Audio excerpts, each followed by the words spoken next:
So, do you have any money in those deals? Nothing. Nothing. That's super impressive. That is super impressive, and that just shows you again, money is not an excuse. Not having money is not an excuse.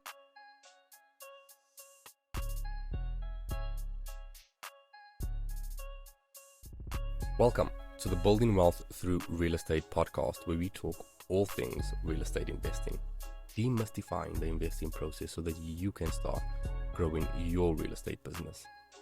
I'm your host, Al Ray Noble, and joining us today is Mr. Joey Critch. So, firstly, could you tell our listeners a little bit about yourself and where your real estate business is currently at?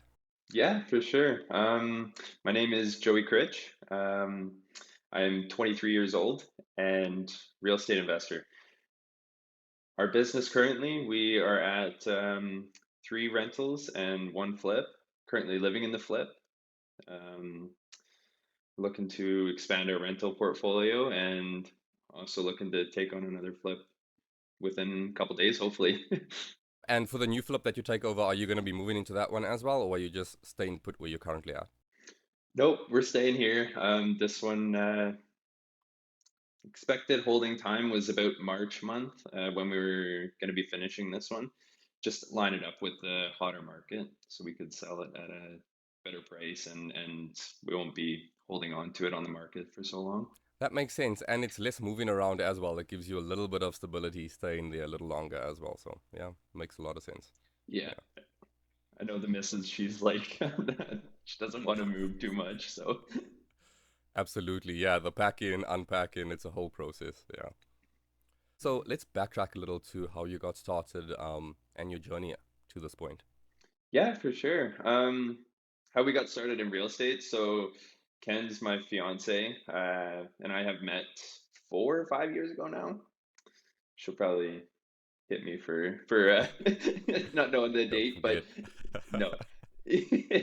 no. um, no, we started dating about 4 or 5 years ago, and always wanted to get into real estate. We always wanted to flip houses, but we didn't actually think that anybody actually did it.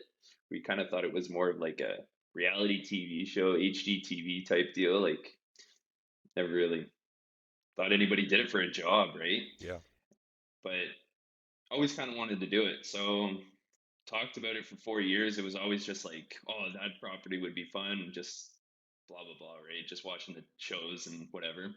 And then we were just renting, and our first opportunity came up to buy a house. We were just like, all right, let's buy a house.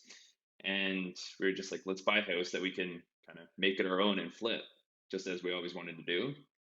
And so we purchased the property, and ever since then, we got into this network of just amazing people, and our business has just grown into something that either one of us has never even thought of or dreamed of. It's been it's been pretty cool. Absolutely. It's amazing how quickly things can progress once you actually meet the right community, meet the right people. How did you buy that first one? Was it sort of just the traditional method, standard 20% down or 5% down kind of thing? Yeah, so we took advantage of 5% down because it's our primary residence. Um, there was a little bit of holes that we had to jump through. Um, just with the down payment, with how like we were gonna flip it and just stuff like that. But the mortgage broker, I guess she had troubles getting lending. We actually ended up going through ATB and used 5% down. Purchase price was 201,000, and so we put 10 grand down. And yeah, Nice. That's great. And I know you in Fort McMurray. Are all of your projects that side, or do you have any other side in Edmonton? we're looking in Edmonton. Everybody keeps on pushing us to move to Edmonton. Yeah. um, just that's where all of the our investor friends are. But yeah, currently our portfolio is held in Fort McMurray. Okay. Okay. So you haven't done any long distance investing as yet. No, this flip that we're looking at is actually in Edmonton though, so we're Okay. pretty excited for that. Yeah. Yeah. That's exciting. And I know you sort of touched on it. You currently pursuing flips, right? Are you pursuing any other strategy as well? I know you do have a few rentals. Are you actively pursuing growing that your rental portfolio as well? Yeah, so we're always looking for rentals for long-term buy and holds. Um, I think that's a great way of building wealth. I think it's a great way of, getting out of the 9 to 5. And it's a little bit more secure than flips, in my opinion. Just that cash flow each month is pretty nice when you're trying to quit your job. Yeah, exactly. Exactly. So are you using the flip sort of as a way to build up capital just to acquire more rental properties?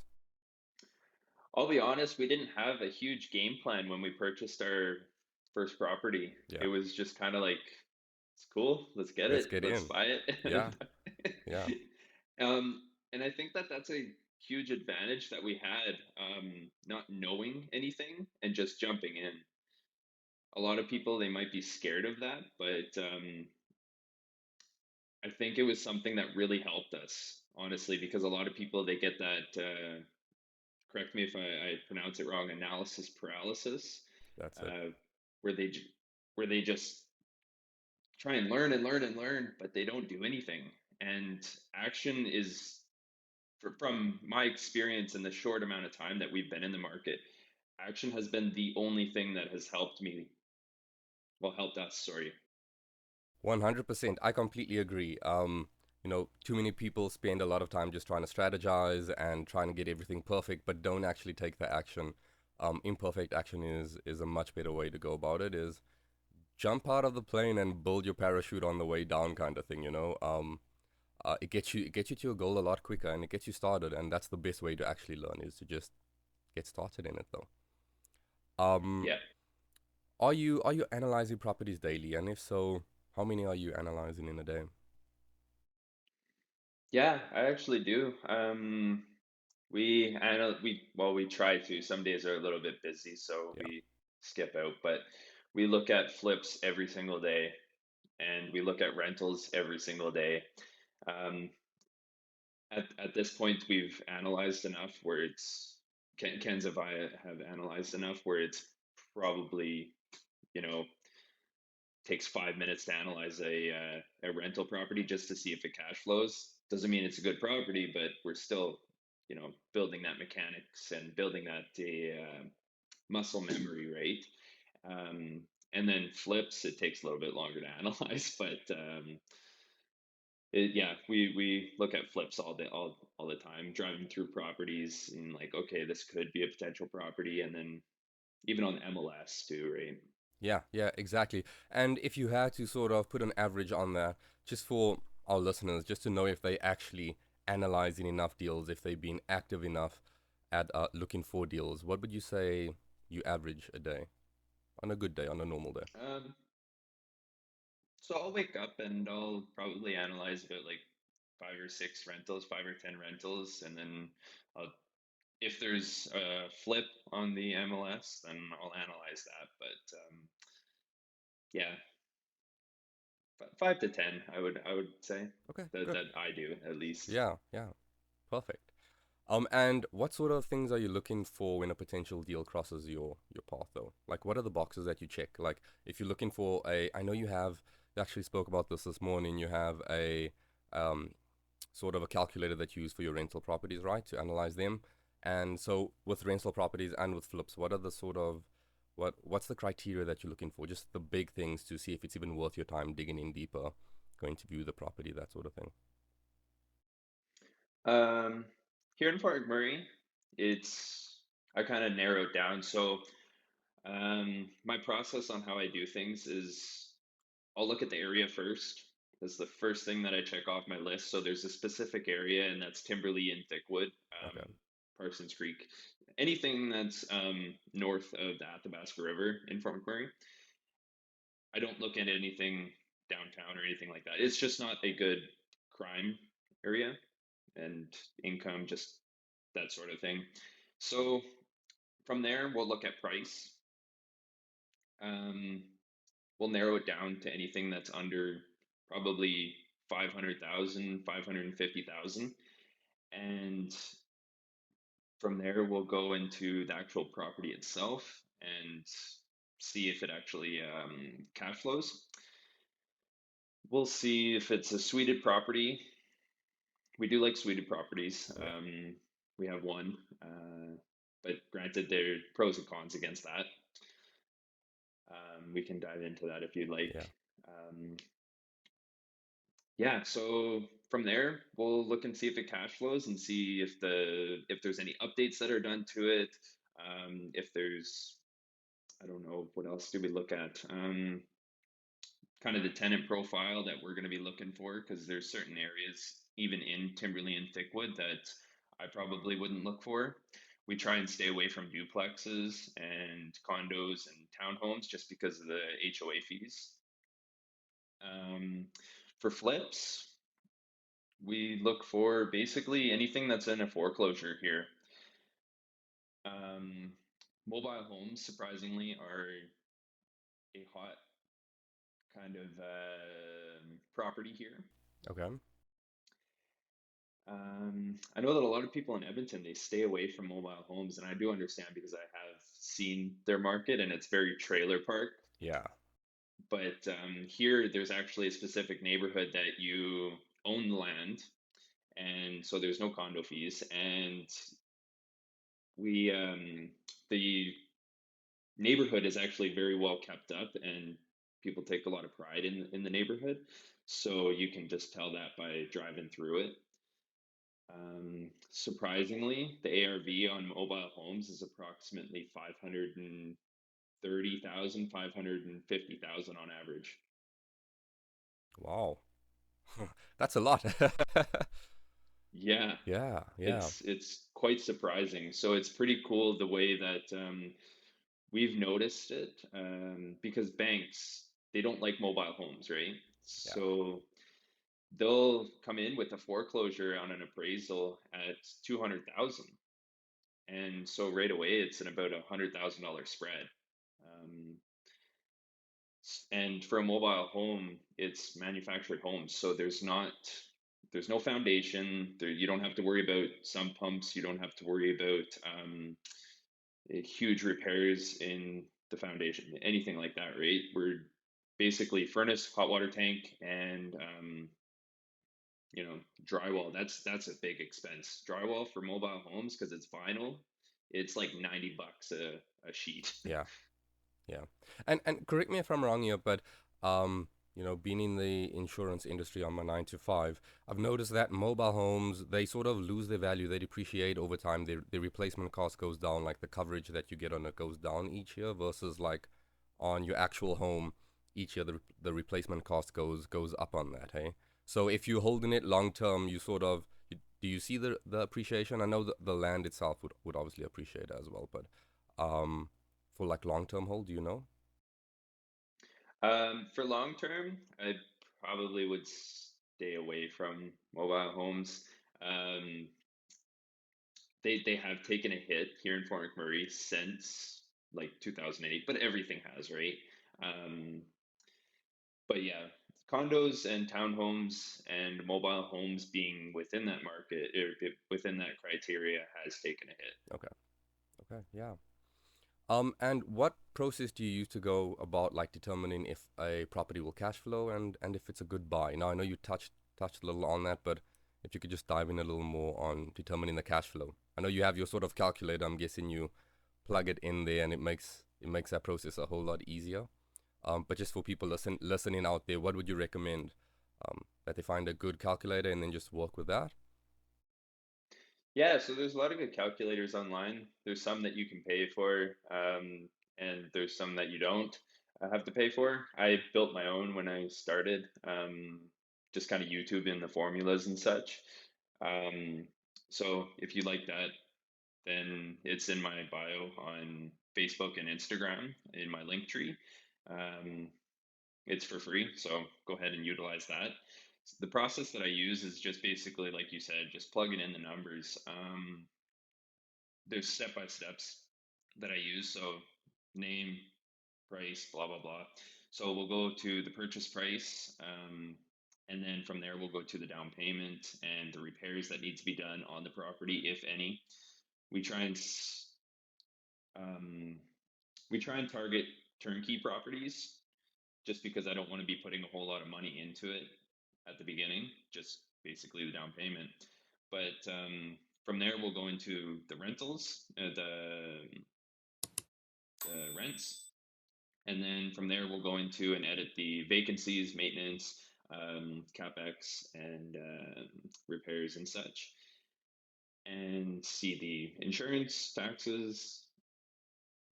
What else is there? Insurance, taxes.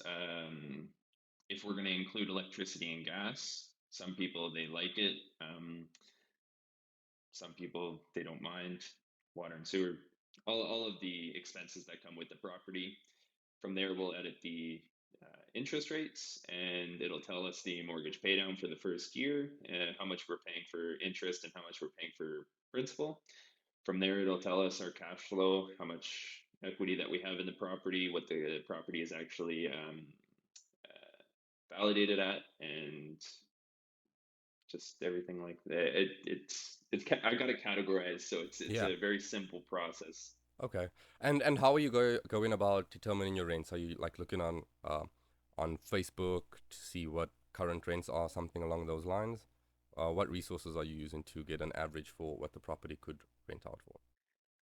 Yeah, so here in Fort McMurray, we're looking just at Facebook, honestly, Facebook and Kijiji. Yeah, because I know a lot of the things they could probably be somewhat the same from property to property, but for example, insurance, taxes, that sort of thing. Are you diving in further to see what estimate it could be? Like, are you changing it from property to property that you're analyzing, or are you keeping sort of like an average on what you think it would be? Because you're obviously not going and calling up for quotes for each property you're analyzing, right? So how deep are you diving between those average numbers that you're using there? I'm pretty conservative with all of my numbers. I hate going in, and I'd rather keep a dollar than have to spend a dollar. Absolutely. Um, it's nice to have that unexpected money coming, but it would suck if it's unexpected coming out of your pocket. So Exactly. we try and be super conservative with our insurance and our rents and our taxes, but we do kind of try and keep it across the board for about $3,000 for our insurance.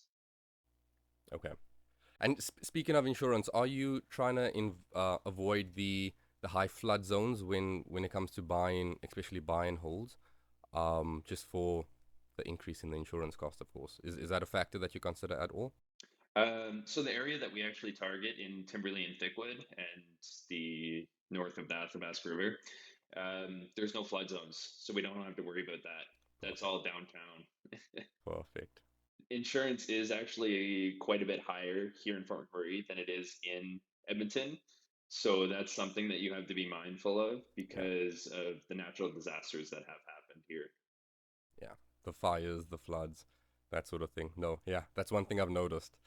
Um, how are you accounting for the contingencies on each property? Is it sort of like a property by property basis, or like a standardized amount that you set aside for each property? Um, so that's actually a pretty cool question because we work with financial partners, so they actually hold the mortgages and they hold the all the financing for the property. We're just the active partner.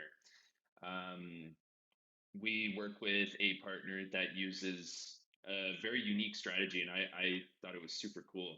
Um, she does infinite banking. So Yeah. through insurance, not insurance, sorry. Yeah, well, yeah, it's whole life insurance. Whole life insurance. Yeah. um, yeah, so um, she just basically, if there's anything large that comes out, like let's say the roof that needs to replace, that's I don't know, $7,000, 10,000. She'll actually take a loan out on her life insurance and pay for that, and we'll work to pay that back. Just paying her payments, right? Um, but usually we'll try and structure it per property. So $10,000 per door is something that we try and target for, um, just in case there is anything repairs or cleaners or anything that needs to be done. Okay. Okay. And so that would be your, the fund that you set aside initially.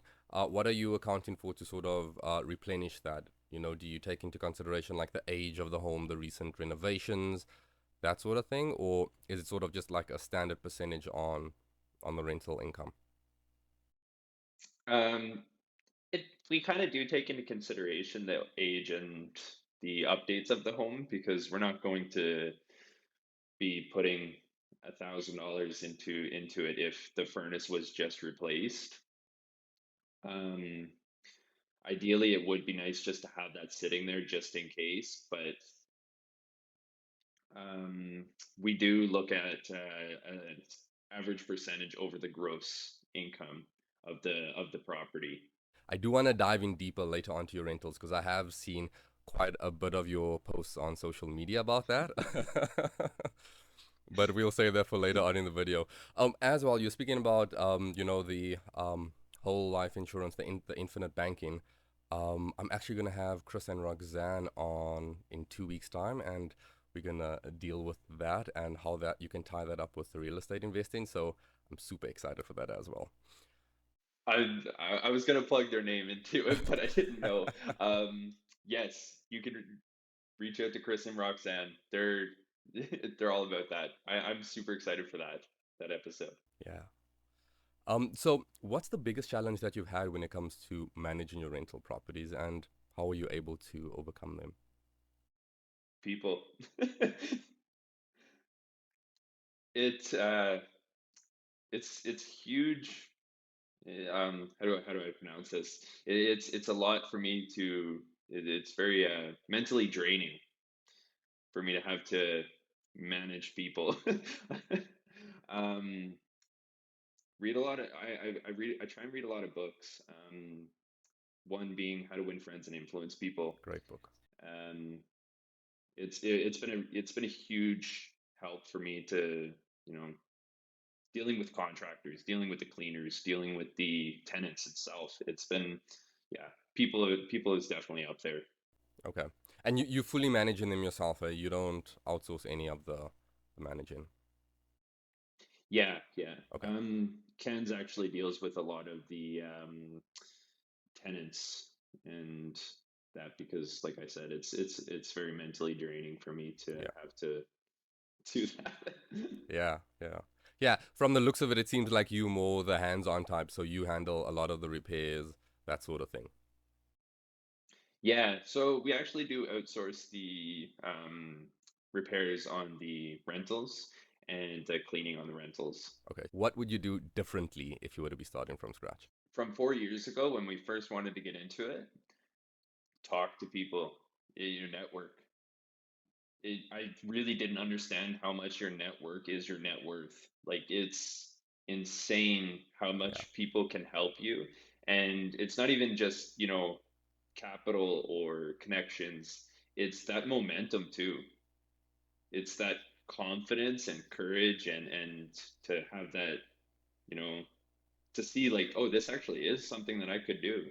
He's doing it, so I could. It's Absolutely. It also helps you set a standard on what's required to actually be an investor, right? What other people are doing, and you can sort of mimic that, and it helps hold you accountable. It helps you actually see the mindset of other investors and how they think, how they overcome challenges. And then also, if you build those relationships, you also have people to lean on when you're uncertain about specific things as well. So yeah, I agree. I think that's going to be just a reoccurring theme is build your network, build your relationships. yeah.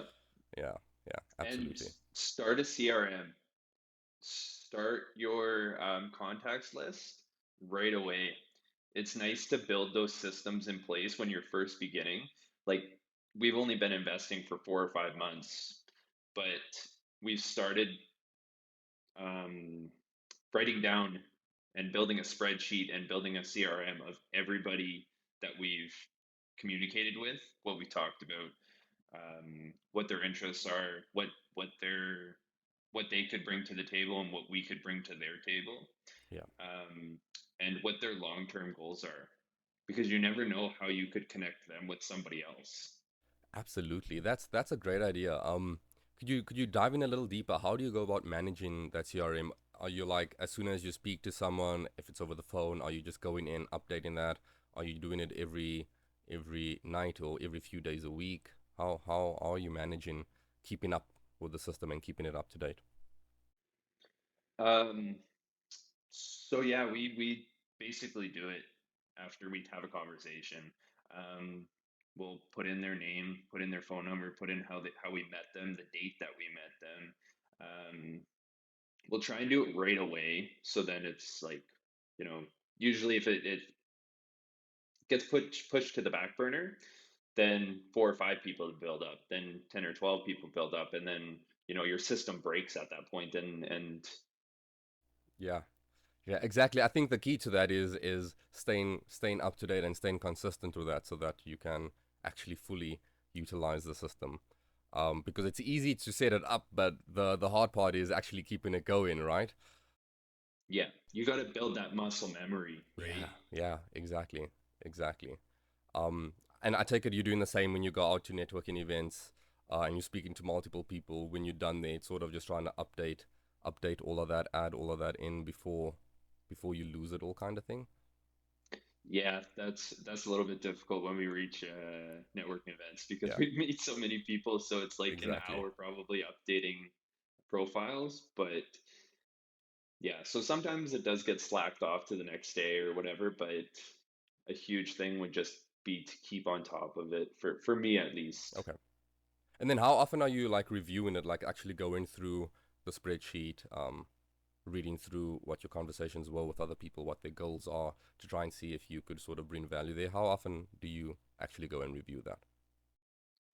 Um, so you'll be surprised at the amount of people that are actually in this real estate community. It's a very small amount. Yeah. So you kind of get, when you have that conversation and you're writing down what they're doing and you're also typing it into a spreadsheet, it kind of like gets programmed in your brain. Um, you get to know that person a little bit better, and your memory is a little bit, however you put that. So whenever somebody needs something, it's being like, oh, I need some capital. It's just like, oh, well, have you reached out to this person, and this person? Absolutely, yeah.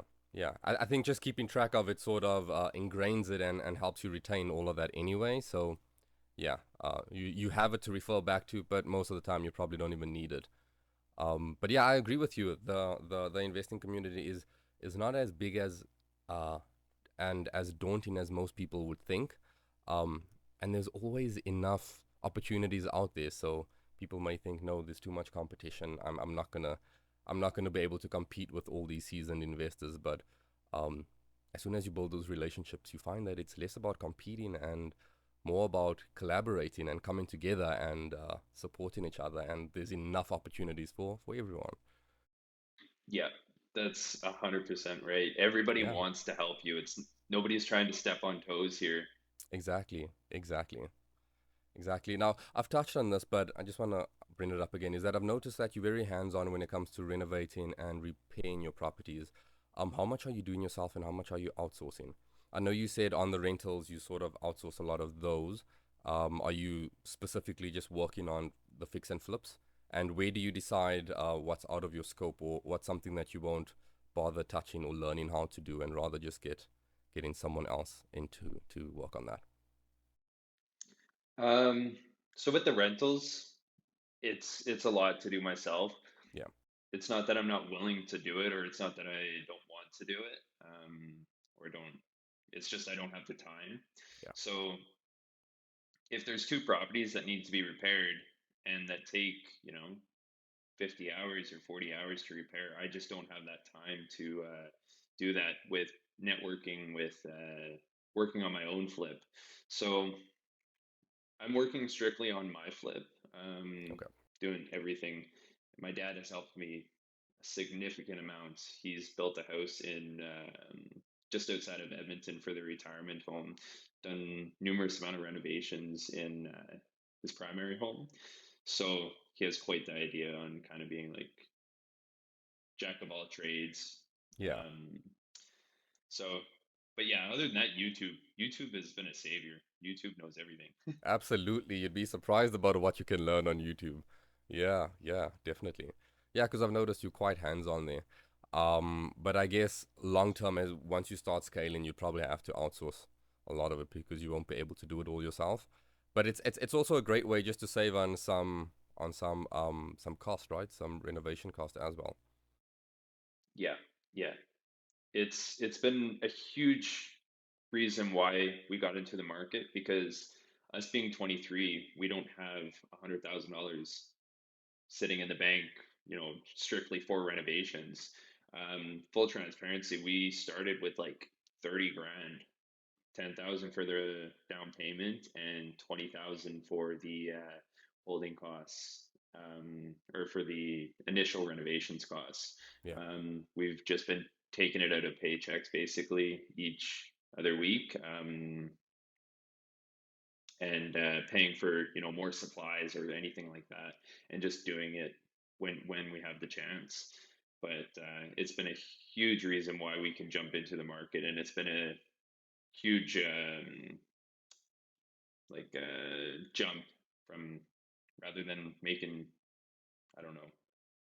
Sorry, I don't know where I'm going with that. no, no, that makes a lot of sense though. Is you have to be creative and willing to do what it takes to get it done, right? So you could either just sit back on the sidelines and say, I don't have money, I don't have enough money to invest or to flip, or you can find a way to make it work, even if that means learning how to do some of the repairs yourself and getting it done that way until you've built up enough capital and you can outsource a lot of the renovations and stuff. It's working with the resources that you have and just being as creative as you can, um, instead of just having excuses. So no, I absolutely understand that. Um, being a young couple, how were you and Mackenzie able to sacrifice the short-term pleasures of being young and spending all of your time and money sort of enjoying life, and living for the now, as opposed to actually building a better future? What's your why? You know, you typically see people only wake up and think about their future finances once they have kids. How are you able to build such a strong why to make those hard choices?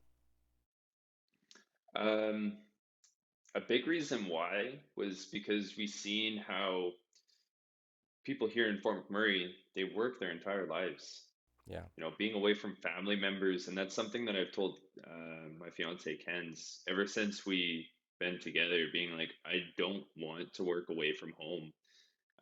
Just being away from my family, being away from, we don't have kids, but my pets, they're pretty well my kids. yeah, um, just being away from everything, I see the stress that it has on people.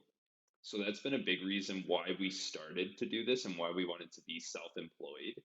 So we could actually build, a future for ourselves. And it was kind of selfish at the beginning, but the more that we're learning about it, the more our why has changed. And now it's more leaning towards educational side. So I'd love to do more podcasts like this, and to, hopefully start up my own platform at one point so I can just teach people, being like, you can do this regardless of the amount of money that you have, regardless of your age, regardless, it doesn't matter your circumstances. yeah. Like, this is something that you can do. Yeah, absolutely. Absolutely. Education just helps break people's false beliefs on reasons that they're telling themselves on why they're not able to get started, because no matter your circumstances, there's always a way to get started. You just have to be creative and you have to be hungry for it, you know? So, yeah, absolutely. Usually you see younger couples that are around about our age, they're like you said, they're partying and everything like that. But that's just never been us. Yeah, We've always been looking for a new business, looking for a new idea, looking for another way of making money so we could, you know break the 9 to 5. Like Ken, she runs her own business outside of real estate, and she does nails, and okay. very Nice. profitable on that. And it's just new ways of trying, and it's keeping your mind busy. Absolutely. Yeah. Yeah, that's great, man. Um, yeah, what I was gonna say is your why does tend to evolve over time. Like it may initially start out with, the selfish reasons, if you would, but over time it evolves and it grows, like you're saying, to helping others, and that's great. I'm thankful that you started out with your initial why and how it's actually transformed over time. And as it starts to transform, it actually creates a stronger why that drives you to take more action, because it becomes about being more than just yourself, right? So if it's just about yourself, then you could think to yourself, why not sleep in today? Like I want to do that. Like I need more sleep, right? But if it's more than just about you, you're more willing to take the uncomfortable action and make those sacrifices. So yeah, great points there. Um, what are some of the things that have prevented you from taking action, and how are you able to get over that? What are some things that have we prevented us? Yeah, Our own ourself, honestly. Your great answer. our own self doubt, our confidence in ourself. That's been a huge thing. You know, I'm a big believer in you create your own reality. You wake up and you can let the wind blow you around, or you can have a purpose and have a target. And ever since we've had a target and actually started to have confidence in what we're doing in ourselves, it's been a huge part on why we're actually taking action. Oh, absolutely. I love that answer, because I feel like taking responsibility of your circumstances is the only way to gain control of your life. You could have said, uh, we didn't have money, and we had to try and overcome that, or but it all comes down to yourself, right? Literally, not having enough money, or not having enough time, it all just comes down to yourself. Those are all excuses, because there's always a workaround. Or not having Yeah, enough confidence, that there's a workaround, right? But I love your answer. The fact that you could just take accountability, is that we needed to work on ourselves, and we did that, and that's how we got over it. I think that could be applied to any roadblock that you have, because it's your own self-limiting beliefs, right? So I love yeah. that answer. Everything comes back to you, Yeah, no matter what happens in your life. Well, in our life, that's how I think of it. If somebody did a bad job for me when I hired them, it's it. I hired them. I should have done more screening. I should have. It's not their fault. They did their best job, or they did to the best of their abilities. If something happens in my life, always comes back to me.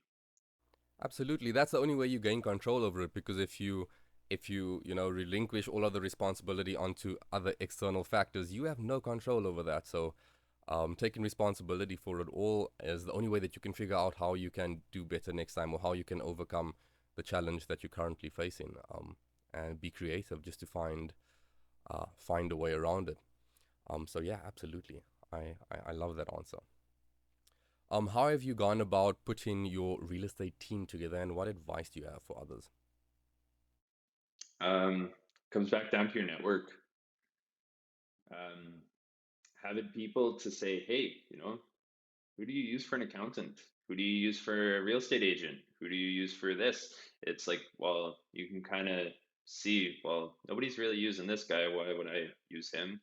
Or everybody's referring this guy. I'll go and give him a message. Um, we've built our team, still in the progress of it, because like I said, we're brand new to it, 4 or 5 months in. Yeah, So we're still learning. We're still trying to find new people. We're still trying to find reputable people and build relationships with them, so that we can, build long-term relationships. Uh, but yeah, I'm not too sure how deep that I can dive into it, just because I'm still at the beginning stages of it. But it's network. absolutely, absolutely. I think it always comes down to that, because you could take the short way and you could just learn by trial and error, or you could just get referrals from people that you've trust, from relationships that you've built. I completely agree with that.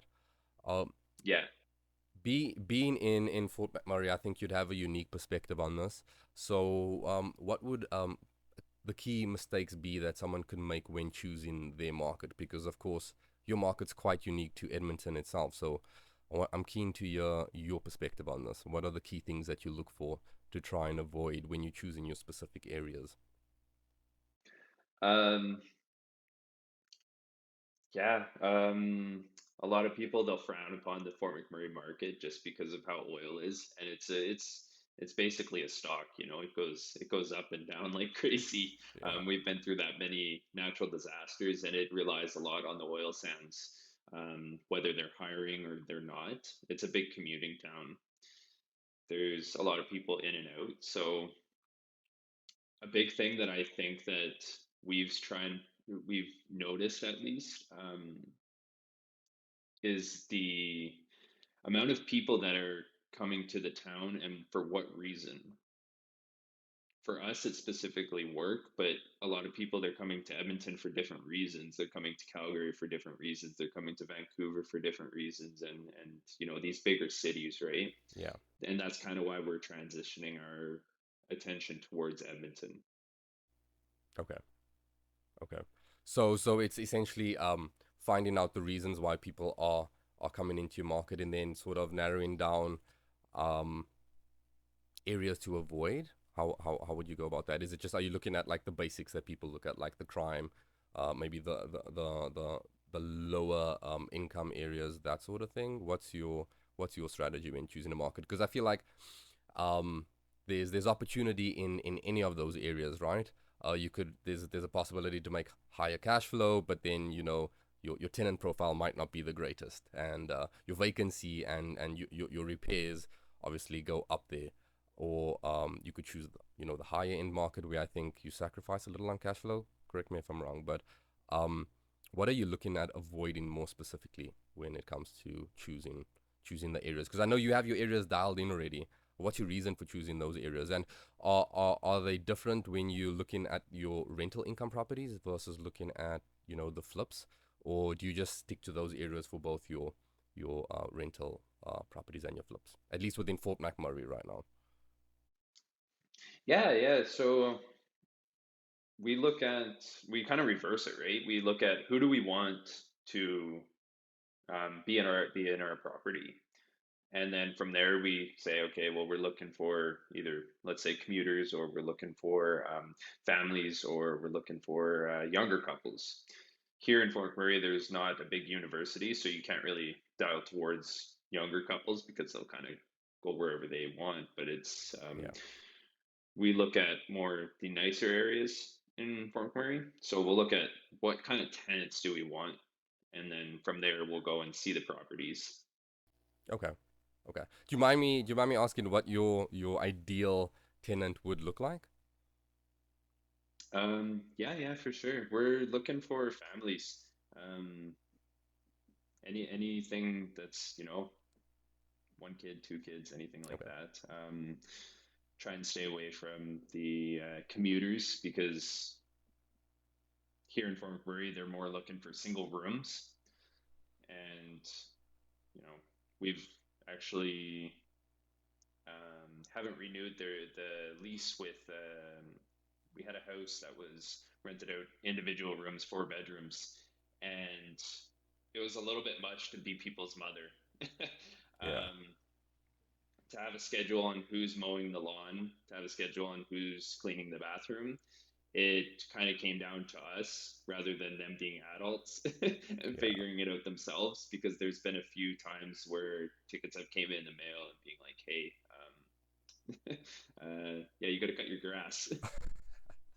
Yeah, you'd be surprised how important tenant profile is, especially when it comes to long-term managing and um, you know, how much time it can suck out from you. So cash flow is not everything. So yeah, it's just a good insight into how you go about choosing your areas and narrowing your tenant profile down there. Since one Yeah. of Yeah, yeah. Since one of the biggest problems that new investors have is actually analyzing and understanding how an investor thinks. Would you mind if we run through one of your deals? Yeah, for sure. We can run through the flip or we can run through a rental one. Which one would you like? Let's do the rental. Because yeah, I'm Okay. actually looking at your social media. I'm actually intrigued on. I don't know if that's the one you're gonna choose, but that the recent one where you sort of have a change in tenants there. That one was a cool video to watch. Yeah, so that one was interesting. Partnered up with a with somebody, a financial partner on this property. She actually already had the property, so there was out of the country, so things were being, mismanaged, just not taken into consideration. So we came in, became the active partner, and we split the profits 50-50. And so all three of my rentals, our rentals, are structured the same way with partners that have already had the property before. So they've already built equity into the property. So the equity that they've had before, they kept 100% because they earned it, they deserve it. And then anything that we built from the date of the partnership is split 50-50. Cash flow is split 50-50, and the equity is split 50-50 whenever that's the property is sold. So yeah, we can run through the one that you've seen on social media. It was pretty interesting. Just a quick question on that. Just before I lose track of that one is, how did you go about determining the actual market value of the property the date that you guys went into your joint venture? Did you get an actual appraisal done, or did you just both agree on the amount that the property is currently worth? um, so one, we got an actual appraisal done, Okay. sir, and then the other two, we just decided, being like, okay, this is what every the comparables are. So this is roughly what we can value the property at compared to those. Okay. Um, yeah, it was for me personally. It wasn't a huge issue. Yeah. I didn't want to come in and nickel and dime it. I Absolutely. wasn't too worried about a few $1,000. Yeah. And when it comes to rental properties, it's all about the cash flow anyway, right? So, you can just speculate on whether the property would appreciate or not. So yeah, it's all about the cash flow. But I'm actually interested to find out how you found this property, or any of these properties that you've structured this way. Yeah, sure. So there was one that actually reached out to me, and she had a property in Fort McMurray. She was looking to get rid of it, and she wanted to get rid of it by way of agreement, um, agreements for sale. Yeah. And this was actually our first property, like our first rental property. So it was a little bit intimidating to, have somebody come to me and say, "Hey, do you want to buy my property by way of agreement?" And so trying to analyze the deal and trying to like figure it out and everything, it was a Yeah. little bit intimidating. Um, so one of our investor friends actually proposed, why don't you just JV with her on it? The reason she doesn't want it is because she doesn't want to manage it from a distance. Why don't you just say you'll manage it? Um, so again, back to your network. Um, you don't really realize the opportunities that you have in front of you because you're new, or even just seeing it from a third perspective. Um, anyways, so yeah, we proposed just to JV with her on that property, and So how did she find you, if you don't mind me asking? Was that just branding? Just she's just social media. She just knows that you're interested in real estate, and she approached you on this deal. yeah, that's exactly it. Okay, so it's not someone that you have like a personal relationship with, essentially. No, I had no idea who she was 6 months ago. It comes down to your branding, your social media presence. The power of branding, that just shows you if you brand good enough, the deals come to you. Yep. No, that's right. Yeah.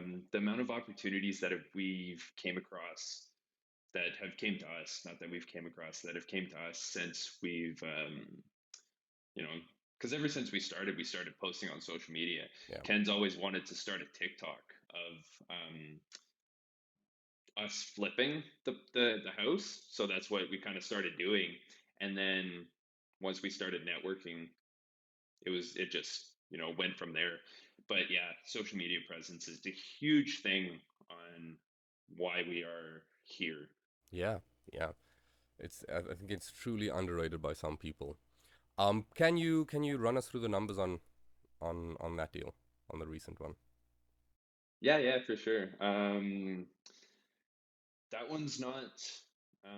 That one's just starting out because we're getting cleaners in there, but I can still run through what happened Okay. on that one if you'd like. But we can run through the numbers on the one that's actually occupied.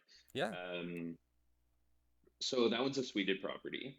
Okay. Um, the rent in the basement is 1475, two-bedroom basement, separate entrance, separate driveway, separate laundry, separate utilities, separate utility meter. Um, the upstairs is currently being rented out for 20 2850, and we just got that one occupied, so they're looking to move in there on the first, and then the old tenants are um, moving out then. So cash flow on that, we're looking at an approximate just under $1,100. Okay. And with the change in tenants, have you increased the rent on that? Like, have you done any like minor renovations to the property and increased the rent, or is it still the same rent that was coming in prior? So we just painted the property. There was patchwork that needed to be done, so we just painted it. But Okay. as for increase on rent, this was the property that was being rented out individual rooms. I So see. Okay. we didn't increase the rent at all. It's exactly what it was. The basement we are looking to increase the rent though because market rents have went up. Okay. So just to touch on that, the rental income on top is exactly what it was when it was being rented out, like by the room. Yeah, Oh wow, that's interesting. Because I would just assume that renting it out by the room should bring in higher cash flow, along with higher problems, of course. But interesting that you're able to keep the same amounts of rental income on that on the top unit and have one tenant to deal with as opposed to multiple. I mean, I feel like that's a yeah, no-brainer then. Yeah, yeah. We're pretty grateful for that. yeah. There's actually a property right down the street for sale by owner, and he actually has 5 rooms that are have en suites that have they're the a mini fridge, hot pot, like the whole thing in their room. It's an interesting setup. Yeah, yeah. That is interesting, actually. Um, Speaking of for sale by owner, is this a strategy of yours? Are you looking for these for sale by owner properties and looking to see if you could approach them with this joint venture method? So we look for sale by owner for mainly AFS deals, or we look at them for flips, Okay, depending on the condition of the property. Um, we have proposed JVs with the other two properties actually, because she was my realtor. Actually, it was a cool story on how it actually worked out. So my realtor, she reached out to me and said, "Hey, do you mind doing a walkthrough on a property for my friend? I can't do it because I don't have my license. I'm not a realtor. I'm a realtor, so it's like I don't know, conflict of interest or something of sort. yeah. It's so did a walkthrough, and she was just like, yeah, I'm looking to sell it. I was just like, why are you selling it? "Oh, I can't get good tenants." I was like, do you want to sell it to me by way of agreement? She was like, not really. Yeah, Proposed it to her, and maybe it was just the way that I was wording it because I'm super new, right? So yeah, yeah. probably just stuttering and not showing any confidence, anything. Um, and then she said, not really. So I was just like, well, why don't we partner in on it and just split it 50-50 and I'll deal with everything. She was just like, okay. So we actually obtained 2 properties through her. And she actually has 3 more that she's wanting to do here in Fort McMurray the same way. Oh, that's great. And How are you going about your reserves, your contingencies for any repairs that pop up, that sort of thing? Do you guys have like a fund that you've put aside where you've gone like 50-50 in it? How are you structuring that?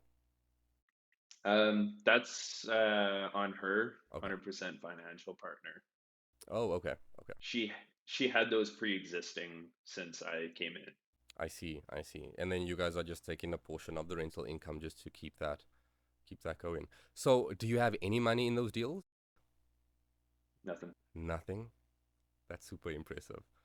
That is super impressive, and that just shows you again, money is not an excuse. Not having money is not an excuse. I mean, is that the case for all three of those properties that you have? Yeah. Impressive, impressive. Honestly, yeah. Um, so you sort of touched on what the whole process was like, but were there any challenges? I mean, other than um, the lady initially declining the seller financing there, were there any challenges? And if so, how were you able to overcome them? Um, Honestly, most of the challenges have been with the tenants and contractors, like the not the contractors, but the cleaners. Um, but with the actual partners, no, they're extremely helpful, extremely lenient on the fact that I'm new. So asking 7,000 questions within an hour, Yeah.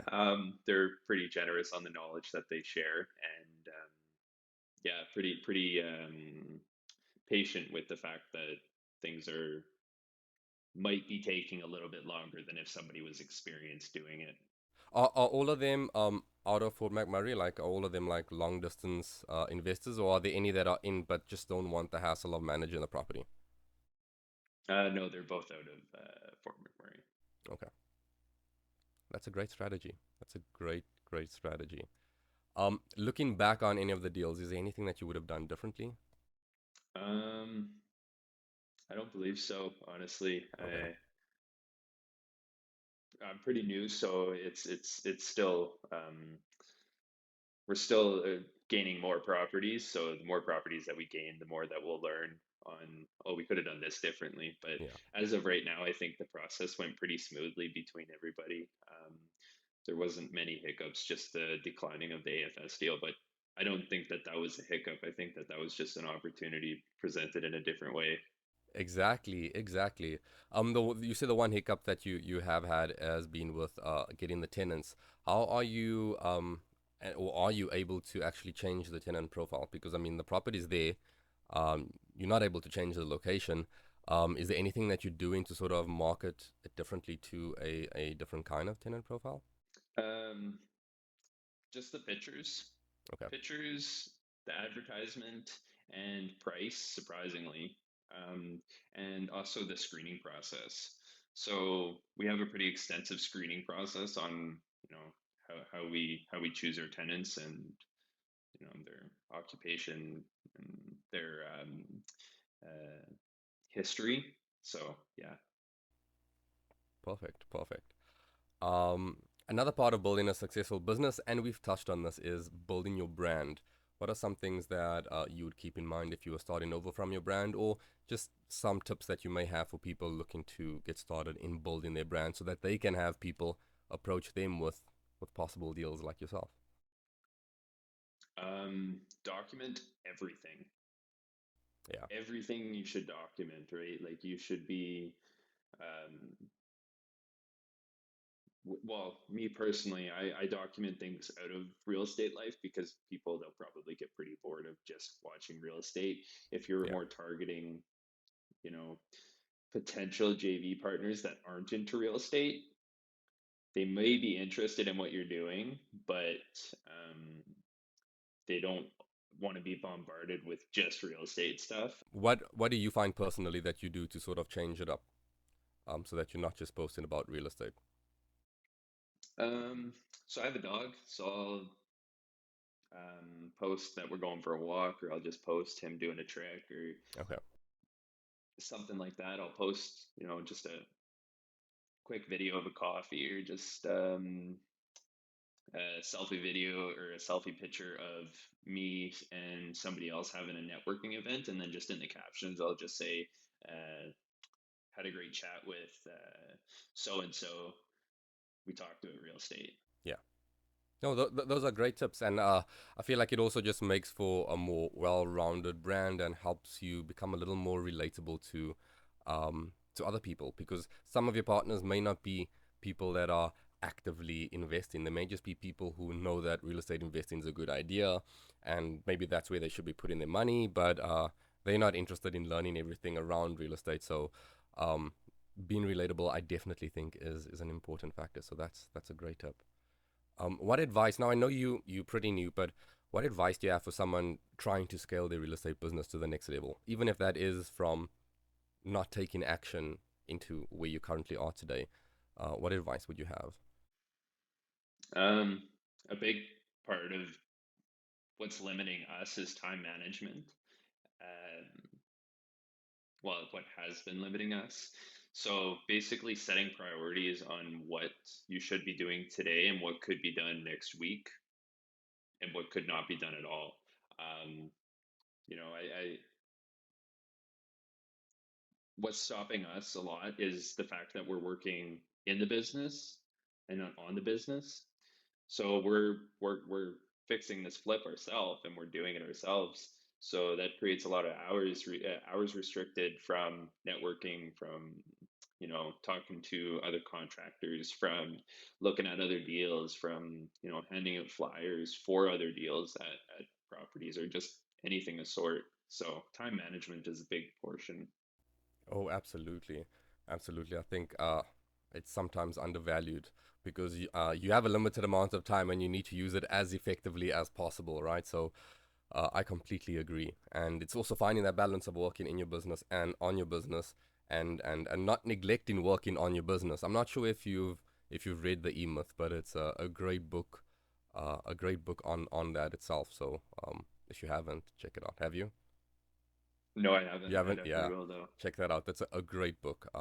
It not only just helps you understand your personality type and what category you fall into, whether you're an entrepreneur, more of a manager, more of a technician, um, and then also just on why businesses fail, and it's how the business is started that makes a business more inclined to be successful, and it's working on your business, and putting those systems in place and stuff. So pretty good Yeah. book. I think I'm pretty much more into like listening to audiobooks as opposed to reading. I find that I can just get through them a lot quicker. But I think I gave that book a listen quite a few times on repeat, so it's a pretty great book. When Yeah. you're not investing, how else are you spending your time? Taking your dog for a walk, I guess. Meeting people for coffee. Is there anything else that you and Kens do in your spare time that's like outside the realm of real estate investing? I'll be honest, there's not a whole lot. um, our life has definitely became real estate consumed ever since we've got into this. Um, yeah, not really a whole lot that we do other than just talk about real estate, analyze deals, look at deals, walk and look at properties, or play with our pets. Yeah. No, and I mean that's a great answer, and I feel like once you get into it, you'd actually be surprised how much fun and how much joy you can actually have within doing it. So no, there's no wrong answer there. I do think that it's important to spend time for yourself, especially when you're trying to scale your business and you're trying to build something, build an empire, and something that's bigger than yourself. And I think it's really important to ground yourself and to spend time with yourself. And either that's working out, meditating, yoga, or just going for a walk, right? I think it's really important to disconnect from the world and try and come up with new ideas, try and know how your brain works, right? Absolutely, absolutely. I honestly find that when I take that time out, whether it's to work out or whatever, that's the time when I get the best ideas and the best solutions to the current problems that I'm facing. So it's sort of just getting my head out of it and just giving myself that time for ideas to flow and for my thoughts to go about. So yeah, I completely agree. Is if you override in yourself, um, you don't allow yourself that time to sort of problem solve and just come up with new ideas. Yeah. Sometimes you get tunnel vision. Exactly, exactly. Tell me, where could listeners find out more about you? I will link all your info in the description below, but yeah, where could people find out more about you? Instagram or Facebook. My Instagram is underscore first name Joey dot last name Critch underscore, and Facebook just Joey Critch. Thank you so much for taking the time out, Joey. I know you're busy. I see all the stuff that you do because you document everything. So I honestly appreciate you taking the time out just to provide everyone with all this value. No, I appreciate you having me on. Thank you so much. Thank you for tuning in to the Building Wealth Through Real Estate podcast, where we talk all things real estate investing, demystifying the investing process so that you can start growing your real estate business. This is your host, Alray Noble, signing off.